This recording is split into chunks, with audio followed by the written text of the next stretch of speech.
So yun, lalabas kami ngayon mga pato kasi ngayon yung dinner na nagaya sa amin na mag-dinner mga pato. Galing yun. Lashes oh. Yan, conjuquin kami.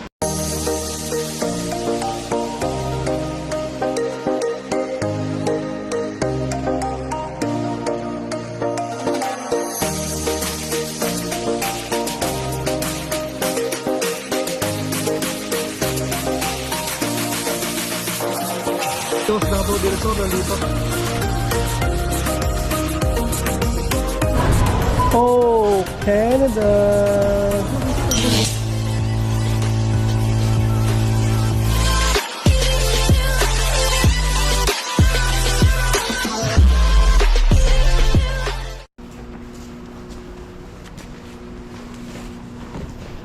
So yun, parang dito na daw sila.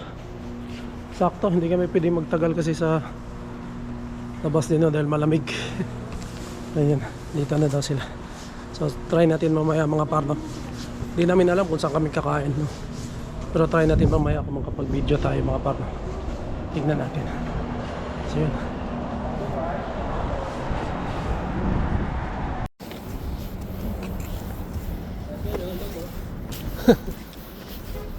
Oy. Eyelashes. Galing yun. Lashes oh. Yan, conjuquin kami mga para.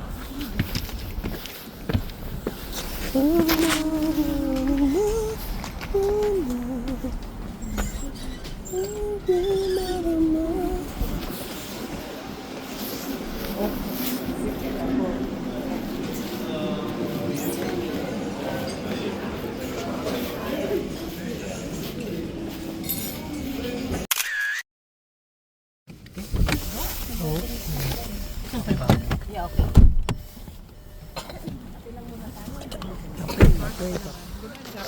Wala naman po, wala naman kami naman. Okay.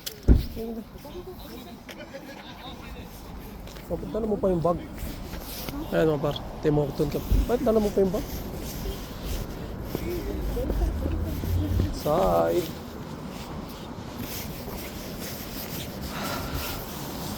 Oh. Yeah, ba nice?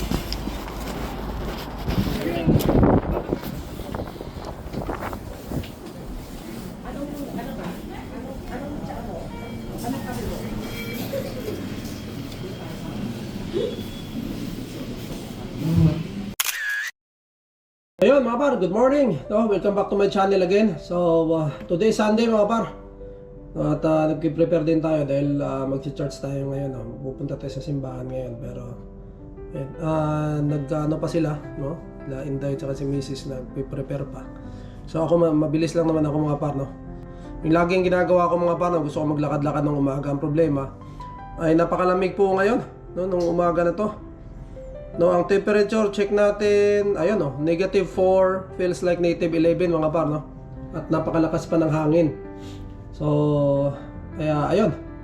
Pinabuti ko na lang na dito na lang muna, no? Dito na lang ako sa loob ng bahay namin maglakad-lakad, no? Pero namang medyo malawak naman mga par, no? Pabalik-balik na lang ako, no? Para lang makalakad, no? Para may ano pa rin sa hindi pa rin nabakante, no? Shout out, good morning po kina Tivina and Kuya Mon, no? Good morning po, no? Ewan ko lang ngayon kung makakapaglakad sila sa labas dahil napakalakas ng hangin, no? At ayun, Tivina and Kuya Mon, no? Siguro sa mall na lang uli, no? Dahil napakalamig po talaga ngayon, mahangin, no? Kaya ayun. And gusto ko rin ding i-shoutout, no, yung mga tumambay sa live kagabi mga par, no? At ayun, sa wakas, after 2 days nakapag-live kami, no? Kasama ko dun sila Mark Soria, no? Yung host natin talaga dun sa Pinoy Tambayan, no? Siya yung gumawa ng ating StreamYard mga par, no? At syempre yung ating kasama din si Christopher Canada, no? Napakabait din, no? Syempre gusto naming mga par, no? Gusto naming ituloy-tuloy yung StreamYard na yun, no? malaking tulong po yun sa, syempre sa channel po namin. And para ano rin mga par, no, makatambay, no, merong mga ano yung kababayan natin iba, no, na pwedeng tumambay doon, no, pwedeng mag-share ng kanilang mga ideas, no, ng mga kwento, mga par, no, marami pong pwedeng gawin doon sa StreamYard na yun. And yun nga, pwede kayo umakyat, no, pwede kayo makipagkwentuhan sa amin, no. So ano lang mga par, no, tambayan lang talaga, no, Pinoy tambayan lang talaga. Kaya ayun, nagpapasalamat din pala ako mga par, no, na gusto ko lang pasalamatan doon sa tumambay kagabi, no, si Arnold Booker, no, si Par Arnold Booker, no, isa po siyang nagba-vlog din na nasa US mga par, no. At nagpapasalamat tayo dahil nga dito sa YouTube, no, dahil sa pagba-vlog din natin nakilala rin natin siya, no.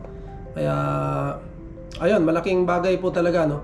At kung hindi man kayo nagba-vlog mga par, no, at may time kayo, may oras kayo na, no, ano doon sa Pinoy Tambayan namin, no, o sa mga kanya-kanya namin channel, pwede naman po, no. At mag-message lang po kayo kung pwede, kung gusto nyo umakyat, no, doon sa ano natin, sa Pinoy Tambayan natin. Kasi sa tingin ko mga par, no, ito tuloy-tuloy namin ni Par Mark sa ni Par Chris, no, yung tambayan na yon, no. Inaano pa ni Par Mark kung magkano yung babayaran, no, dahil yun nga, yung stream na yun may bayad po. Kasi yun mga par, no, 1 week trial lang yung ano namin, kaya ang ginagawa namin parang wala pa talaga kaming ano talaga na topic, no, kumbaga kung ano-ano na lang muna. Pero by next week siguro, or tingnan natin mga par, pag natapos yung trial, no, magkakaroon po talaga kami ng topic tsaka oras po ng aming live, no. Depende po yan sa availability ni Par Mark, no, dahil si availability ni Par Mark tsaka ni Par Chris, no, dahil po ay sila po ay syempre mayroong pamilya din, no. At si Par Mark ay meron niya siyang maliit pa, no. Syempre mas importante po yung mag-enjoy muna siya sa pamilya niya. Kumbaga yung Pinoy Tambayan mga par, ginagawa lang naming pastime no ngayong winter, no. Dahil marami pong mga tao na ayun, wala masyadong gagawin sa labas, no. Nasa bahay lang, no. So kung may time kayo, no, pwede kayong tumambay doon mga par. Wala pong ano yun mga par, no? Wag po kayo mahiya, no. Napaka-importante po yung ano, kumbaga tayong tambayan lang talaga ng mga Pilipino, no, na gustong tumambay doon, no. Hindi po namin sinasabi na magaling kami, no. Kami lang po ay ano, gumawa lang ng live na yan, no, para may matambayan tayo, no, para sa kwentuhan lang, no. Wala po yung ano, pagalingan, kumbaga, no. Kumbaga ano lang, talagang usapang barkada lang, no, kwento-kwento lang, no. Dahil marami po dito sa Canada ang talaga maraming kwento, no. Yung iba tahimik lang, no. Yung iba maraming experience, pero yun nga, wala silang paraan, no, dahil hindi naman sila nagba-vlog, no. Pwede rin kayong mag-message, no? Pwede kayong umakyat doon, no, para makipagkwentuhan sa amin, no, kung may time po kayo. Kaya yun, nagpapasalamat ako para Arnold Booker, no. Maraming salamat sa pagtambay. Solid po yan, no. Nakasuporta rin sa channel natin yan. At syempre tayo, sinusuportahan din natin yung channel niya, no. And then syempre yung kasama nating isa, no, na nandito sa Toronto rin, no. Umakyat din kagabi dun sa live natin, si paring Jess Vlog, no. Nag-umpisa siya sa YouTube naman, no. Nagtatry siya sa YouTube, no. Sa vlogger po siya sa Facebook, no. Gusto niyang subukan ang YouTube naman. So ayun. Yun, good luck paring Jess, no, sa yung YouTube channel, no. So ayun mga par. Nagbabasa-basa pala ako ng kagabi, no, ng mga comment mga par, no. At yun, lagi ko chine-check yung aking YouTube studio, no. At sinisigurado ko talaga na yung mga comment nyo ay nababasa ko mga par, no. At nare-replyan ko, no. Kuha yung atensyon ko dito mga par, no, yung ating kababayan din, no. Shoutout sa iyo, Kabaro, no. Isa po tong Kabaro ko sa barko mga par, no. Pero cruise ship lang siya, no. Sumakay. Tayo nasa cargo kasi tayo, no. At ayun. Nakuha niya yung ko mga par, no. Atensyon dito sa kanyang comment dahil nakakalungkot yung kanyang comment dito mga par, no. Pero basahin ko na lang, no. At ilalagay ko rin sa screen, no, yung comment niya, no. Ayan mga par, basahin na natin yung kanyang comment, no? At yun nga. Tsaka tayo magbigay ng ating salubin din patungkol dito sa kanyang comment mga par, no? So, ayan. Sabi niya dito mga par, no? Pareho tayo kabayan na nagbabarko at ako naman ay sa cruise ship, no? Cabin steward sa RCCL, hindi sa pagmamalaki sumasahod kami ng 200k buwan, wala pang tip. So 10 months pa lang kami dito ng mga anak ko at 1 year and 5 months naman asawa ko dito sa Canada. Next year tapos na contract niya. Kaya pauwi na din. Tulad mo din ng iyong pamilya, nangarap na din kami dito. Nakarating kami dito dahil dati pag supervisor ka pwede mo kunin family mo at pwede ka ma-PR agad. Kaso dala ng pagbabago dito sa Canada, kailangan na din namin umuwi. Masaya na din kami sa narating namin at naranasan manirahan dito. God bless sa atin, no? So, yun. Sa tingin ko dito mga par, no, yung kanyang asawa ay naka-LMIA ito mga par, no? Kung hindi ako nagkakamali, no? At yun nga, ang sabi nga rito, no, sa pagkakaintindi ko ng kanyang comment, no? Matatapos na yung kontrata, no, ng kanyang asawa, no? Siguro hindi na in-extend ng employer, no? Or siguro hindi na nakahanap ng bagong employer ito, para ma-extend siya, no? Kaya yun nga, sabi nga dito ni Kabayan, no, ni Kabaro, no? Yan, kaso dala ng pagbabago dito sa Canada, kailangan na din namin umuwi, no? So ang kanyang asawa ay 1 year and 5 months, no? So 17 months, no? Halos kasabay lang din namin to, no? Halos 2024 lang din dumating ito mga par, no? Yun nga, dahil sa paghihigpit nga, no? Sabi nga niya dito, dahil sa pagbabago ng Canada, no? Dahil sa pagbabago dito sa Canada, no? Kailangan na rin nilang umuwi. Yun ay nakakalungkot mga par, no? At very positive naman siya rito mga par, no? At nagpapasalamat siya, no? At masaya siya narating nila at naranasan na manirahan dito. So yun yung ano mga par, no? Yun yung pinaka ano rin, challenges, no? Yung mahirap din yung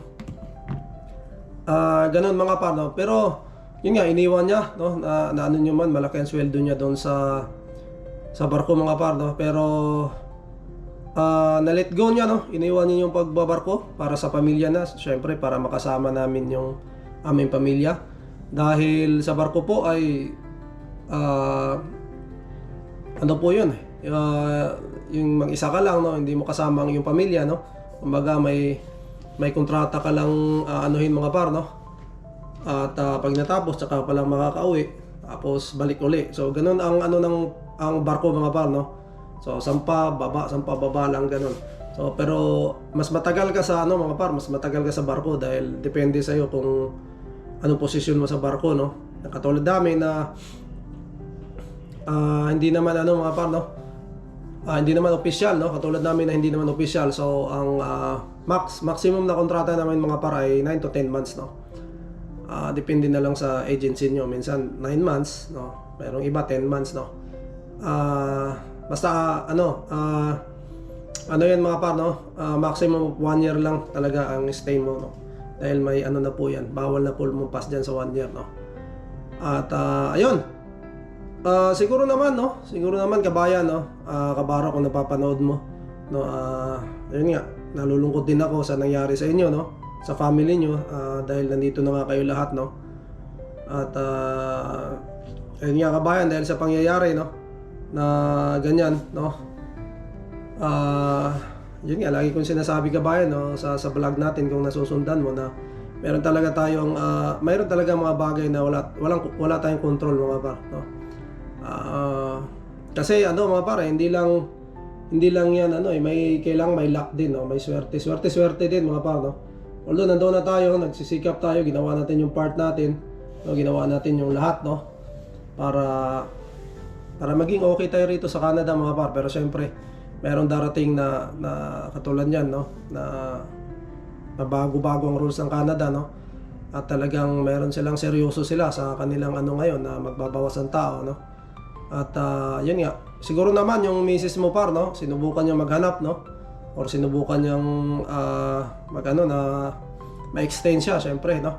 Dahil sino ba naman ang gustong umuwi, no? Pagka nandito ka na, no? I-try mo lahat, no? Nang pwede, no? Na legal na paraan na makapag-stay ka dahil nandito na rin ang iyong pamilya, no? Kaya, ayun, siguro, wala nang hindi na umubra kabayan, no? Ang sa ano nyo, sa sitwasyon nyo, no? At yun nga, sabi mo nga doon sa comment, no? Kailangan nyo nang umuwi, no? Dahil hindi na na-renew yung contract ninyo, no? Siguro kung ako mga par, no? Na nasa ano mo, na nasa syempre nasa lugar mo, nasa sitwasyon mo, no?